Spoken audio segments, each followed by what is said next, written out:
Honorable Minister, distinguished IT community of Jamaica, good morning. I am Pierre Jolicoeur, in charge of Caribbean business development for PALADION Networks. We would like to thank the Minister of State, Mining, Energy and ICT of Jamaica, Honorable Julian J. Robinson, for his presence and participation as the first speaker of this event.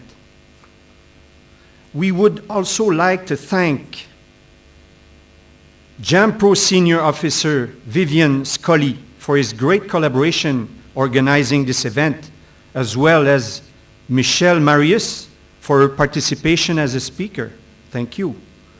We would like also to thank, hopefully she will arrive, CITO Chairman Mrs. Mary Wint McKenzie and Project Manager Mrs. Felicia Walker-Dubidat for their great collaborations.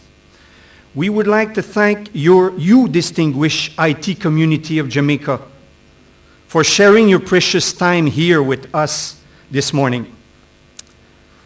Now let's go straight to the action.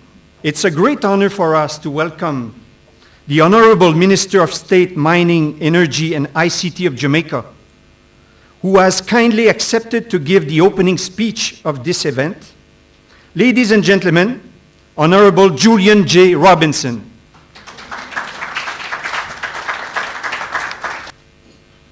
Morning, ladies and gentlemen. That's the kind of introduction you expect when you're on a platform. And it's actually the Ministry of Science, Technology, Energy and Mining. We initially were the Ministry of Mining and Energy.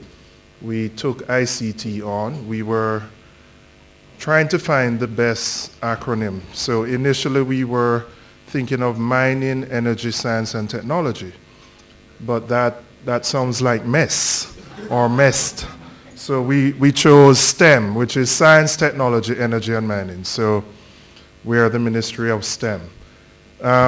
Representatives from PALADION, members of the ICT community here in Jamaica, representatives, colleagues from JAMPRO, Mary, who is here from CITO.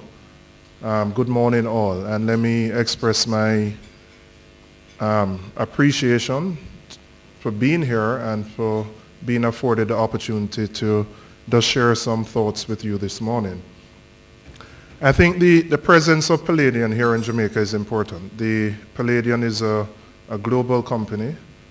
It has a footprint in 30 countries. It has what I would call blue chip clients.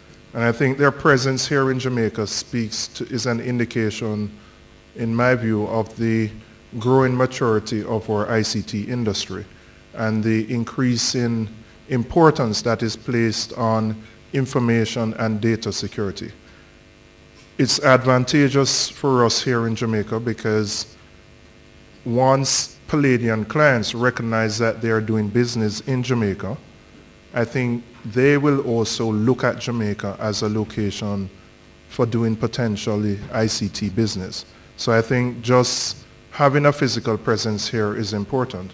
And while they may be initially here to see customers for their services, the stage we want to move our ICT industry to is where we are net exporters of our services and where we actually earn foreign exchange from our services.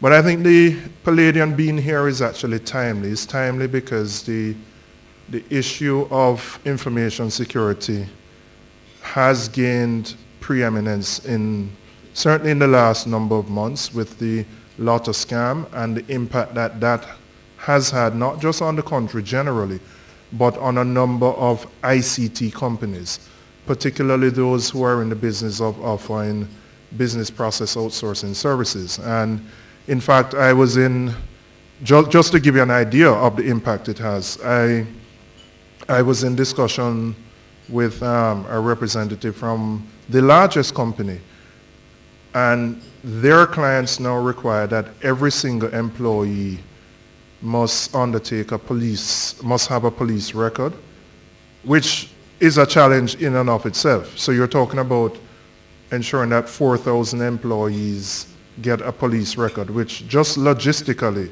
for us is a major challenge. A number of the companies also require that their employees must undertake what we call lie detector tests.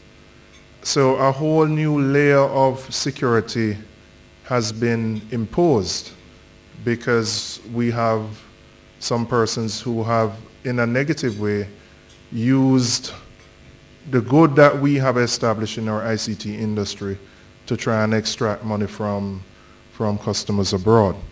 So I think the issue of information security is timely. It's also timely for us as an administration because we are looking at how we can consolidate the government's ICT assets and infrastructure.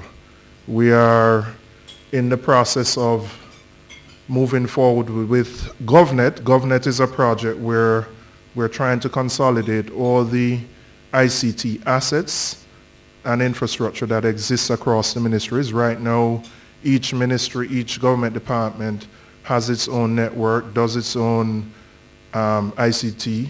We're trying to bring that together so we can consolidate it, we can have a single network, we can achieve efficiencies, and we can save costs. One of the obvious concerns in that is ensuring that when you have that collaboration, that the data that is going to be shared is safe, is secure. So again, I think having Palladion here and launching in Jamaica at this point in time is very timely. As an administration, our commitment is to move, as I said, to a position where Jamaica is a net exporter of goods and services, where Jamaicans can develop solutions and applications for not just Jamaica, not just the Caribbean, but for the entire world. And we believe that we have the skills, the experience, and the talent here in Jamaica to develop those solutions. As an administration, we are committed to providing, importantly, access to as many Jamaicans as possible. We actually, in the recent amendment to the Telecommunications Act, is not something that has gotten a lot of attention. What has gotten the attention is the fact that we empowered the OUR to set interim rates, and that has driven down the cost of telecommunication services, which is good. And we're happy about what has taken place with voice. We are hoping that we'll see some movement downwards with data services. But when we amended the Telecommunications Act, we actually made some changes to the Universal Access Fund, and it's actually going to be called the Universal Service Fund. And there are two important changes to note. One is that the Universal Access Fund is funded as a tax on incoming calls, and prior to this, the money went to the General Consolidated Fund, and then the Universal Access Fund would have to, like every other ministry, seek funding from the General Consolidated Fund. I think all of us recognize with the challenges that we have, it never got all the money that it collected. The amendment we have made will allow the Universal Service Fund, which is what it will be called, to collect directly the revenues that are generated from the incoming calls, the tax on the incoming calls.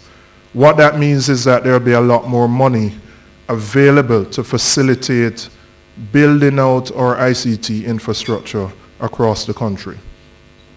The second amendment we have made with the Telecoms Act, it will allow the Universal Service Fund. Prior to this, they have funded, for example, and I'll say a little bit about the e-learning project, but if you have a community center and you want to establish a computer lab, they have funded that.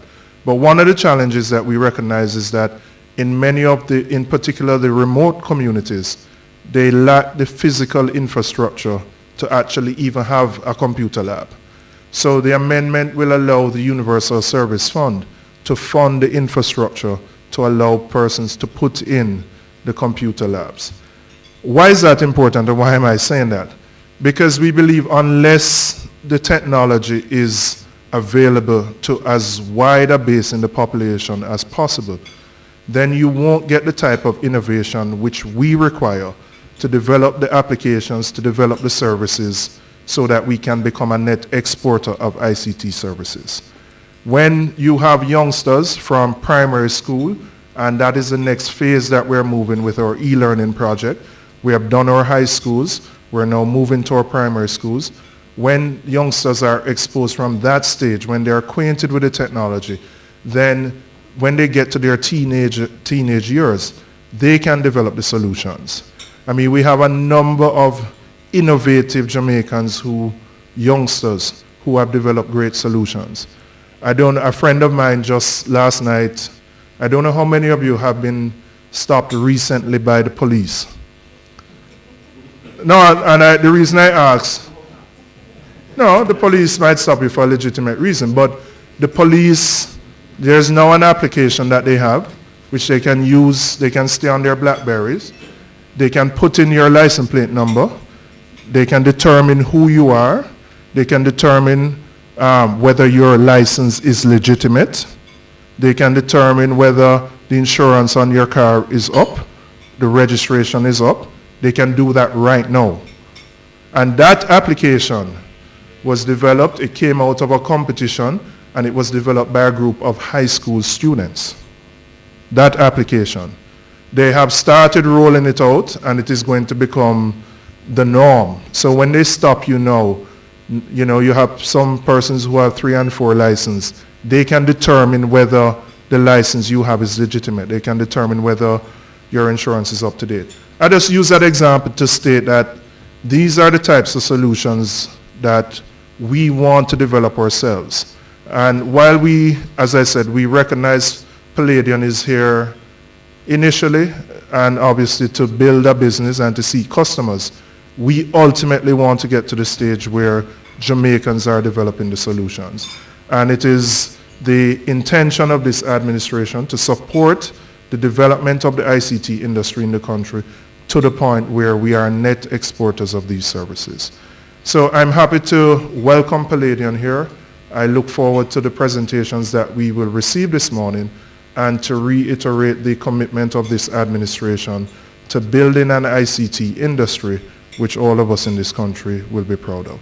Thank you very much.